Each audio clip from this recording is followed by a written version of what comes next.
السلام علیکم ورحمۃ اللہ وبرکاتہ۔ ریڈیو HRDF میں آپ کا استقبال ہے۔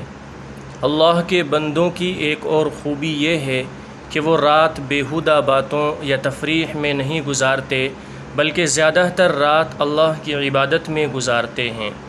والذین یبیتون لربہم سجدا وقیاما، اور جو اپنے رب کے سامنے سجدے اور قیام کرتے ہوئے راتیں گزار دیتے ہیں۔ آج بہت سارے لوگ ہیں جو کھیلوں اور رقص میں رات گزارتے ہیں۔ ایسے لوگوں کا یہ رواج ہے کہ وہ نائٹ کلب، بار اور پب میں شراب نوشی کرتے اور دیر سے سوتے ہیں اور دیر سے اٹھتے ہیں۔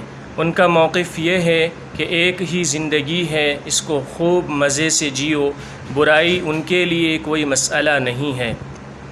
وہ اسراف اور تکبر کی خصوصیت رکھنے والے ہیں، ان کے پاس رشتوں یا اقدار کے لیے کوئی جگہ نہیں ہے۔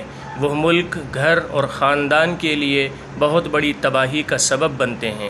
لیکن قرآن مجید نے بتایا ہے کہ اللہ کے پیارے بندے اپنی راتیں کیسے گزارتے ہیں۔ آئیے ہم اس سے معلوم کریں۔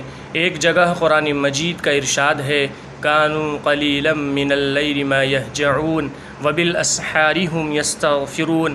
وہ رات کو بہت کم سویا کرتے تھے اور سحر کے وقت استغفار کیا کرتے تھے۔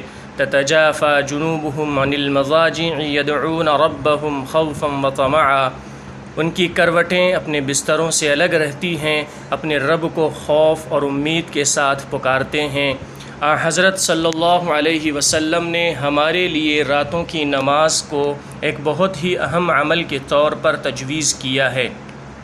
مومنوں کے لیے یہ موقع فراہم کرتا ہے کہ وہ تنہائی میں اپنے گناہوں کو یاد کریں، آنسو بہائیں، اپنے خالق کے قریب ہوں اور اپنی زندگی کی مشکلات سے اللہ سے راحت حاصل کریں۔